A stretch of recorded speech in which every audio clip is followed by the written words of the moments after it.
Dear students, welcome to this lecture. In today's lecture, we will be discussing the concept of language politics in South Asia by focusing on India, Pakistan and Sri Lanka.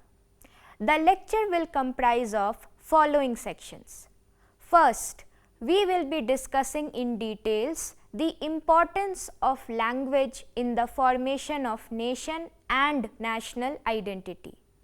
Second, we will look at language politics in India after independence from the British colonial rule. In this section, we will also look at the various policies adopted by the Indian state to deal with the demands from the groups based on linguistic identity. Third, we will look at the imposition of Urdu as a national language by Pakistan and its ramifications on its national and regional politics. Fourth, we will be looking at trajectory of language politics in Sri Lanka and its failure to handle the demands of minority Tamil population. Importance of language in national identity. One of the major elements in nationality formation is linguistic allegiance.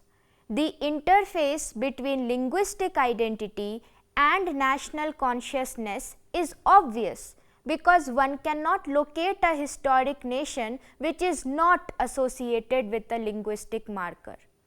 It is believed that each nation is a linguistic entity.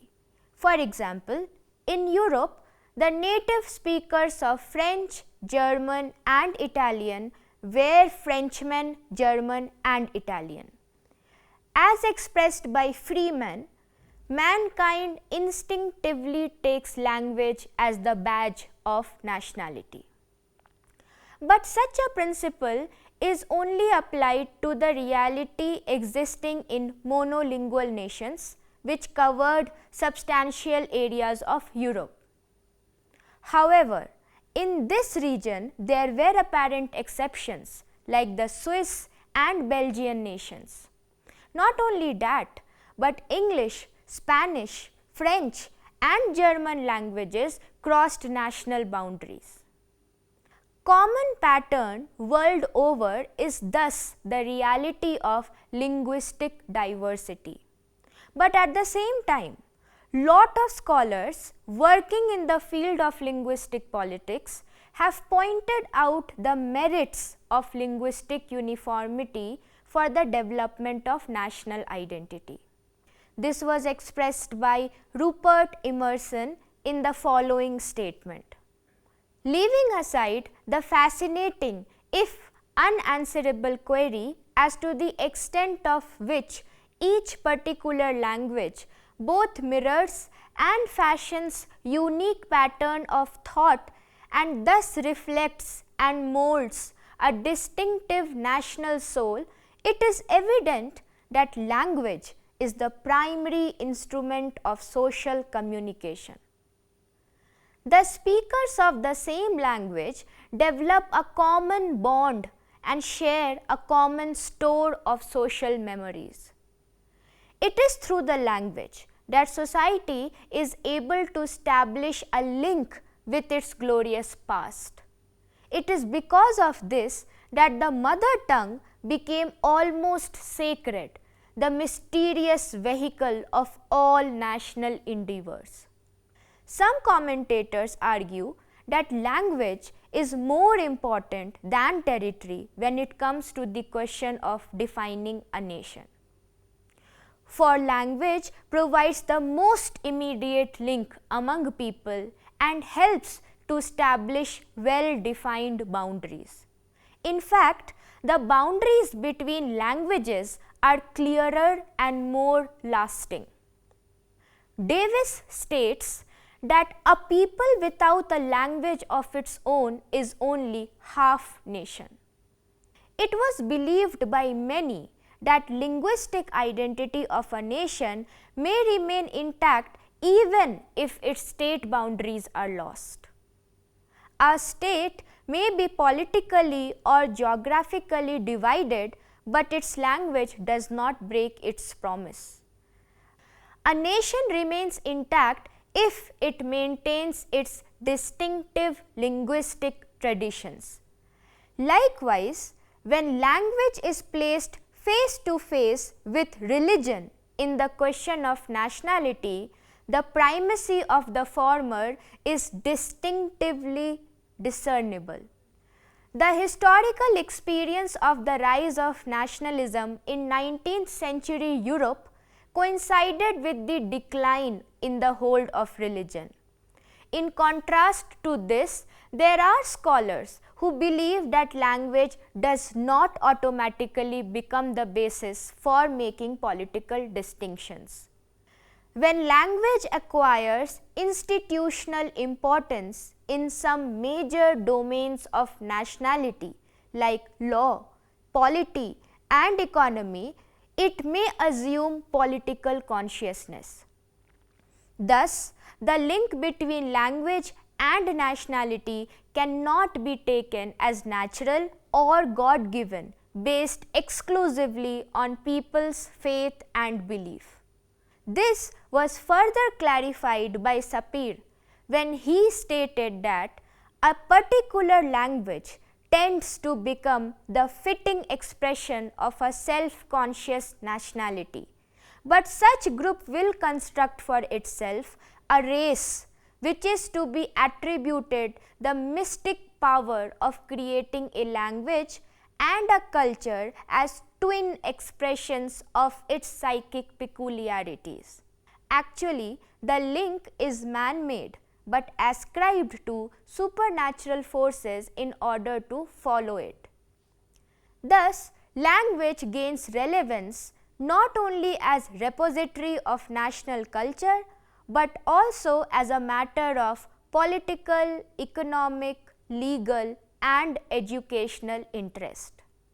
The issues of linkages between languages and nation and the primacy of the former, as discussed above, provides a background for analyzing the problem in the context of South Asian states such as India, Pakistan, and Sri Lanka. But before that, it remains noted that the idea of a single national language is a product of European historical experience.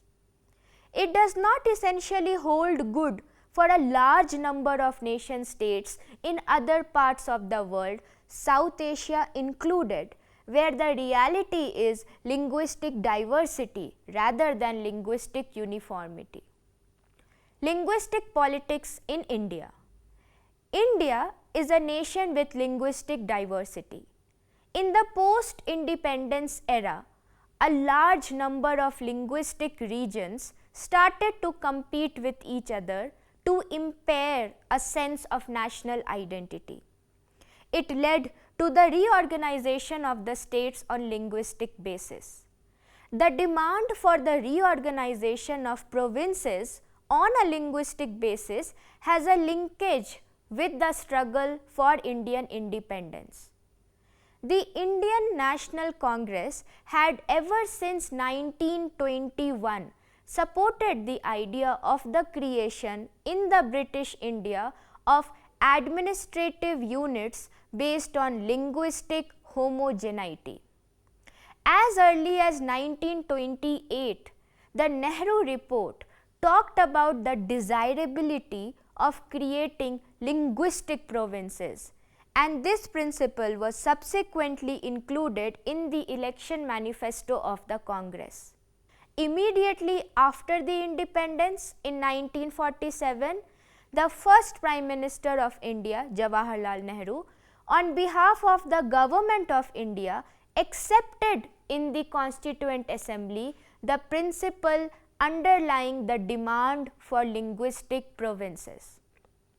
It was against this background that two commissions, one, the Linguistic Provinces Commission appointed by the Constituent Assembly in 1948, and two, States Reorganization Commission in 1953 were appointed to go into all relevant matters concerning the formation of linguistic states.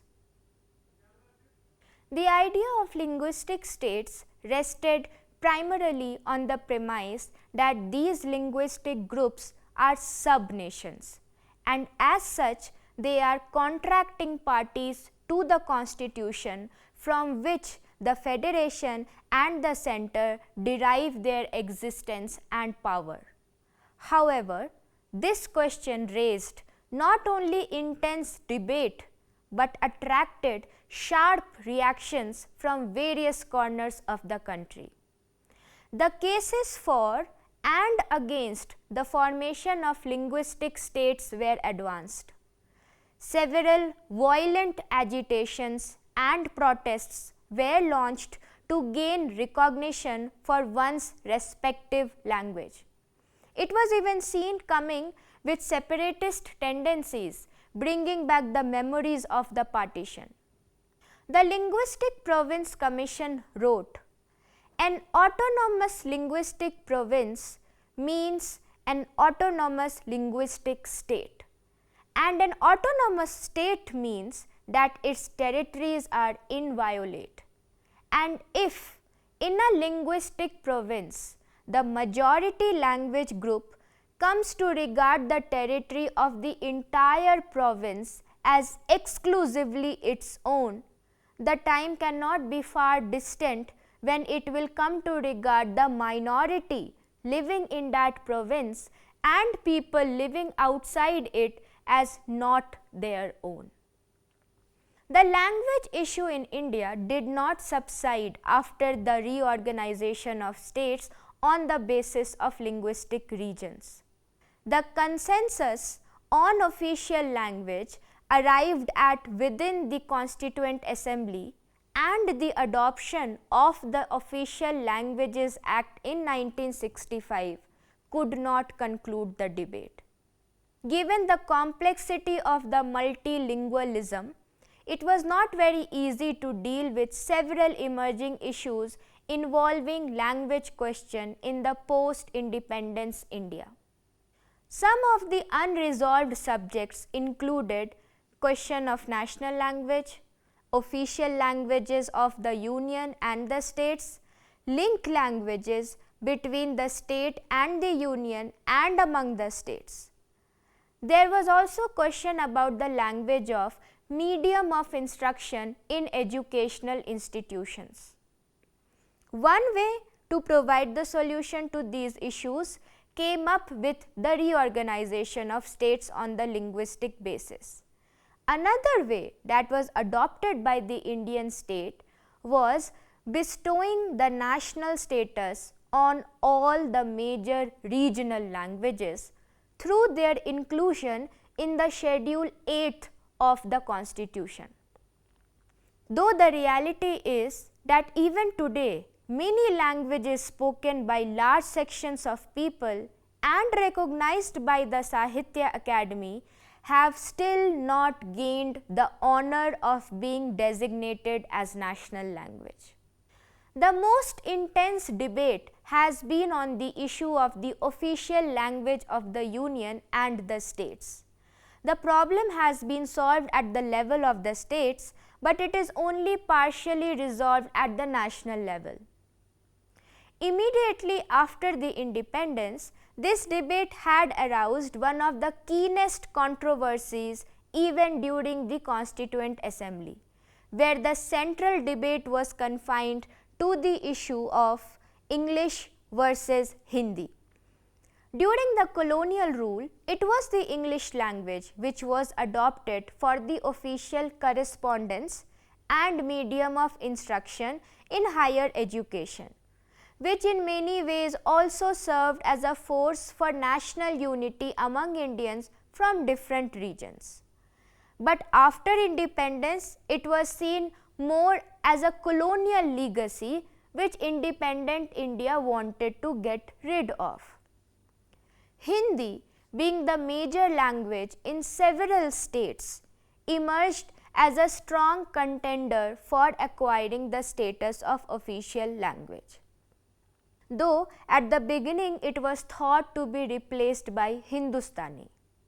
The protagonists of Hindi demanded that the constitution should provide for Hindi in Devanagari script as the official language of the country. There was resentment shown by the non-Hindi speaking members of the Constituent Assembly for this move. Subsequently, a consensus was arrived on the issue of recognizing Hindi in Devanagari script as the official language of the Union and English as the associate language until all states agree to the exclusive adoption of Hindi. Likewise, the problem of link language for interstate and between state and union now does not pose a serious threat to unity, because a workable system has already been evolved for this purpose. Similarly, with regard to the language of education, there is an agreement on the use of mother tongue as medium of instruction at primary level and 3-language formula at the secondary level. Language politics in Pakistan. Pakistan, as it emerged post-partition, was a state sui generis. The people inhabiting the newly carved out territories belonged to multiple linguistic communities and ensconced in their respective customs and traditions were living in geographically non-contiguous territories. Pakistan had for its frontiers 2 isolated regions situated at the far corners of the subcontinent with an intervening stretch of almost 15,000 kilometers of territory. In terms of its ethnic composition, it had Bengalis comprising the bulk of the eastern wing and Punjabis, Sindhis, Pashtuns and Balochs placed in its western part. The decades following the establishment of Pakistan were marked by intense debate within the intelligentsia and amongst the political actors so as to find a viable basis for the consolidation of the state and its people. The official nationalism in Pakistan attempted to fix and objectify an essentialized sense of Muslim identity. The ideology of the state found its most ardent advocates in Punjabis, who enjoyed monopoly over structures of state power so much that the Punjabi identity fused into the identity of Pakistan. In this hegemonic project, Muhajirs, who were basically uprooted from their native land, joined as junior partners. After Punjabis, it was the Muhajirs who dominated in the army and were ahead of the former in the Pakistan civil services. Their domination in the field of culture was evident when Urdu, historically the language of the Muslim nobility, and in Pakistan, synonymous with Muhajir culture, was chosen to become the language of the state. Given the diversities in the linguistic and cultural association of the inhabitants, it was believed that Urdu alone could realize a monolithic nation. Notably, nearly 2.4 million inhabitants spoke Urdu, yet the rationale was the rhetoric of Islam. The leadership at that time in Pakistan believed that state language must be Urdu, a language that has been nurtured by 100 million Muslims of the subcontinent. The triumphalist approach, while essentializing Islam as the sole determinant of a Muslim's predilections, simultaneously projected a monolingual Islam. The non-Urdu speaking population in Pakistan in the eastern wing was considered less important. President Ayub Khan's observation on Bengali Muslims reflects this kind of approach when he said, East Bengalis, who constitute the bulk of population, probably belong to the very original Indian races. They have been and still are under considerable Hindu cultural and linguistic influence. It was because of such state discourse that Bangla nationalism centered on language came into conflict with religion-specific Muslim Pakistani identity. Though until 1960s, Bengali Muslims faced no fundamental conflict in their identification as Bengalis and simultaneously as Pakistanis. But due to the socio-economic discriminatory policies from the leadership in the West Pakistan, the linguistic fault lines also sharpened. At last, Bengali discontent culminated in mass Bengali nationalism, leading to the emergence of Bangladesh in 1971. Bengali acquired a secular connotation emphasizing the cultural dimension of identity. Pakistani, on the other hand, implied a continuing belief in the oppressive two-nation theory and in giving primacy to religion and Urdu language, subsuming all other identities. Moreover, like India, there has been also debate over the use of English or Urdu as the official language in the union or state level government offices. English is seen as the language of power and status in Pakistan, whereas Urdu is considered the national language and symbol of national unity. Supporters of Urdu, called pro-elite by Rahman, want English to be replaced by Urdu and used in all official business and communication, as well as the medium of instruction in academic institutions. Urdu is the mother tongue for 7.57% of people in Pakistan, and despite the official patronage of Urdu, English has remained the language of power and influence in Pakistan, and its status still remains unchallenged.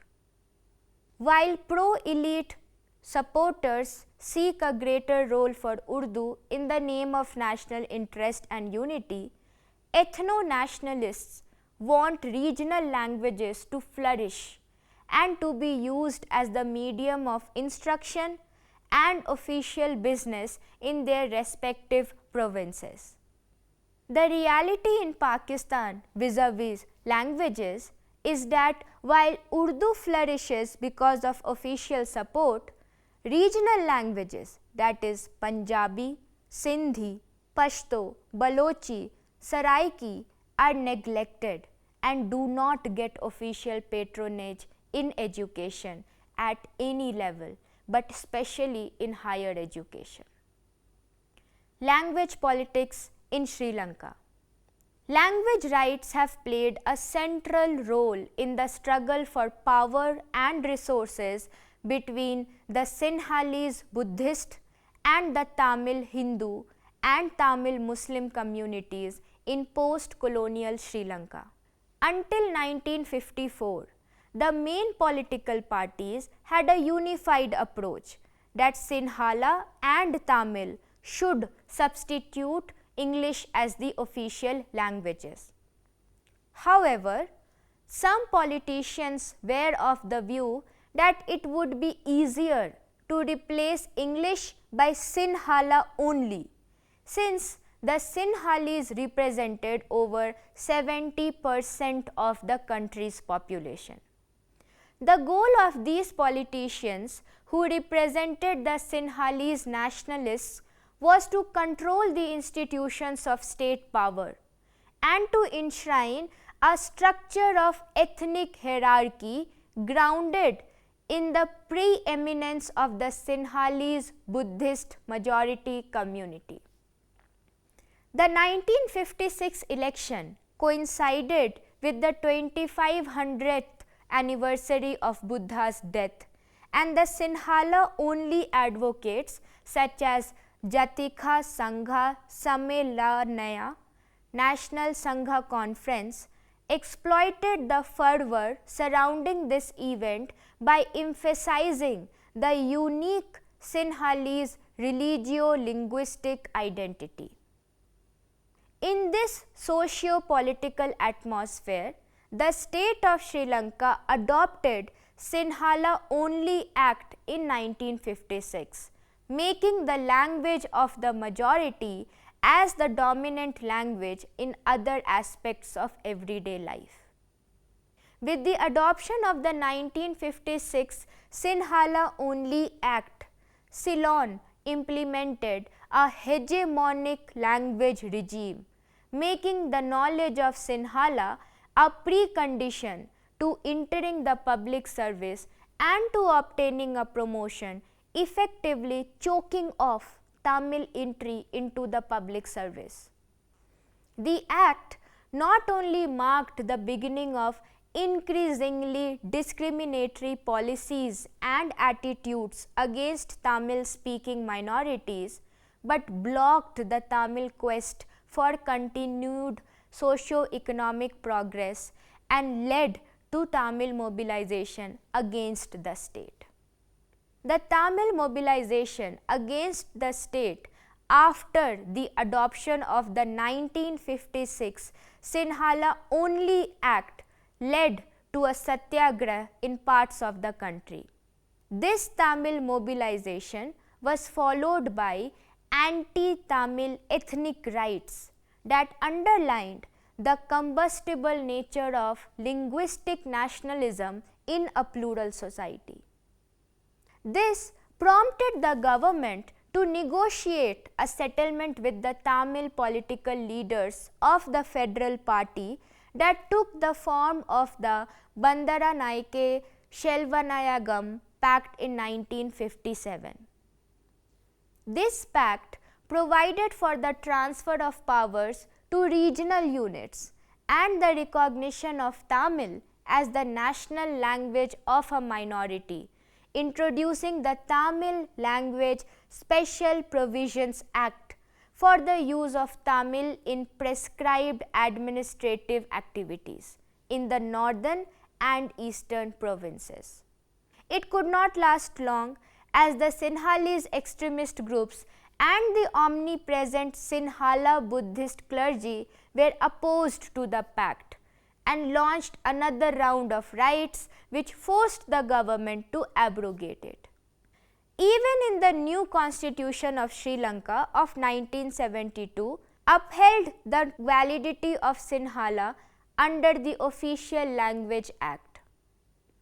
Article 7 of the new constitution stated that the official language of Sri Lanka shall be Sinhala, as provided by the Official Language Act number 33 of 1956. The adoption of the 1972 constitution, followed by other discriminatory policies such as imposing university entry quotas based on language, fueled a growing sentiment for separation among Tamils, especially among the young politicized Tamils, and led to the emergence of the armed Tamil secessionist movement in 1972. According to Devota, by adopting the 1972 constitution, Sri Lanka effectively became an ethnocracy by giving Buddhism the foremost place and a preeminent position to Sinhala, the majority Sinhalese religion and language. The continuous undermining of minority rights and the constitutional entrenchment of majority preferences led to a polarization in Sri Lanka and provided the necessary momentum for the Tamil militancy movement, which led to the formation of the Liberation Tigers of Tamil Eelam (LTTE) in 1975. There were some changes brought in the 1978 Constitution of Sri Lanka. Although the 1978 Constitution essentially gave parity to Sinhala and Tamil, the position of Tamil remained fundamentally subordinate to Sinhala. With the intervention of external powers such as neighboring India, Sri Lankan government was forced to make some further amendments. The 13th amendment in the 1978 Constitution is noteworthy. The amendment not only led to the creation of provincial councils and a power sharing arrangement between the central government and the 9 provinces of the country, but raised Tamil to the status of official language by amending Article 18 of the Constitution. Though there were many attempts made by the government to reach out to the Tamil minority population, but the discrimination based on the language had made deep impact on the Sinhala-Tamil relationship, which led to the outburst of violence which continued for decades.